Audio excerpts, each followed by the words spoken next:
शिवाय नमः शिवाय नमः शिवाय कर रहा है, लेकिन एक वही भूत भावन भगवान है जो उस महामंत्र को जपते हैं।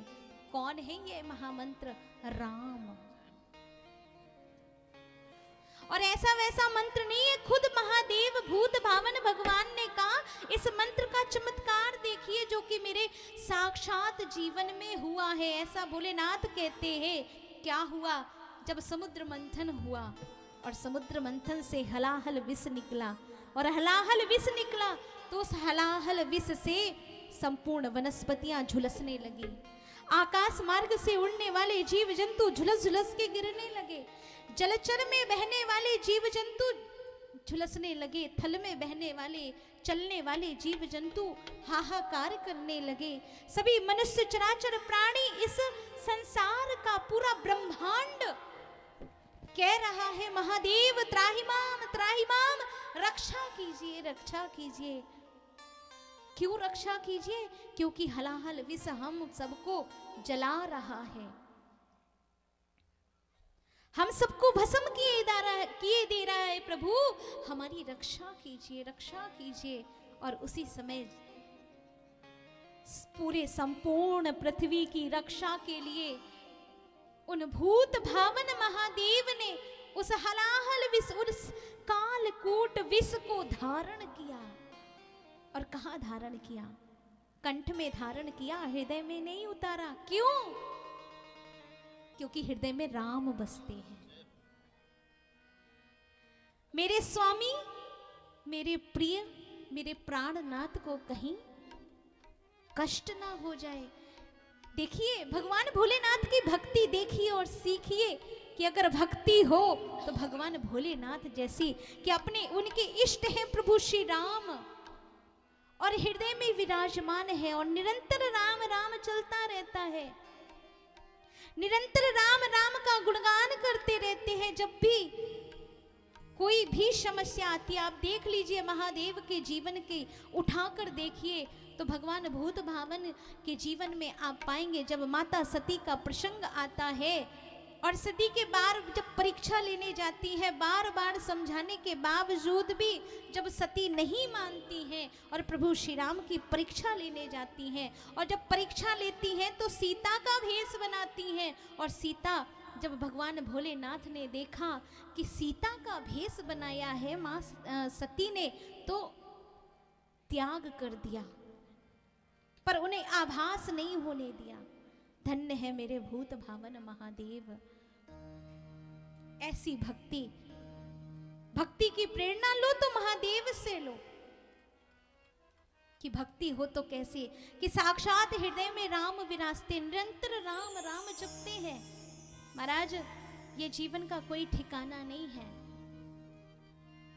कोई ठिकाना है क्या बंधुओं, माताओं, बहनों? है क्या ठिकाना? श्वास श्वास में नाम भजो, वृथा श्वास बिन खो, श्वास है अन पायनी, आवन हो ये न हो।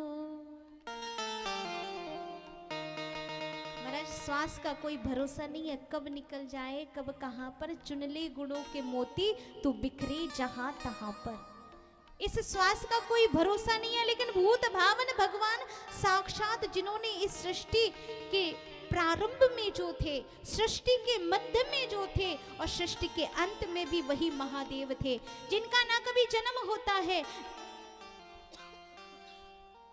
जिनका ना कभी मरण होता है, इसीलिए उनको अजन्मा कहा गया है, इसीलिए उनको सच्चिदानंद कहा गया है, इसीलिए उनको चैतन्य साक्षी ब्रह्म का स्वरूप कहा गया है।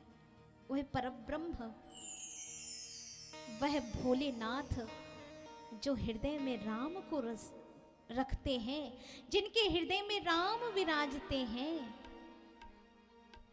और आपने देखा है जब भगवान 11वें रुद्र बनकर आए हनुमंत लाल जी महाराज, और जब उनको बहुत महंगी मोती की माल दी गई तो उस मोतियों की माला को तोड़ तोड़ कर फेंकने लगे। सुग्रीव जी महाराज ने कहा, इन महंगी मोतियों की मालों को क्यों फेंक रहे हो? अगर आपको नहीं अच्छी लग रही है तो लाओ किसी दूसरे को भेंट दे देते हैं। तुम्हें तकलीफ क्या हो रही है? क्यों इतनी महंगी महंगी मोतियों की मालों को बिखेर रहे हो?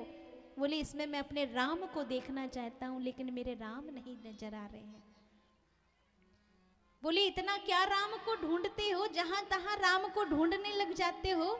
अरे इतना ही राम को देखना है तो अपने हृदय में देखो ना। और सुग्रीव जी महाराज ने कहा कि ये बताओ हनुमंत लाल, तुम तो इधर देख रहे हो, क्या तुम्हारे घट में राम विराजमान है? अगर विराजमान है तो दिखाओ। और उसी समय तत्क्षण अपना सीना चीर कर दिखा दिया। उसमें देखे कि प्रभु श्री राम लखन जानकी सहित विराजमान है। भक्ति भगवान भोलेनाथ की।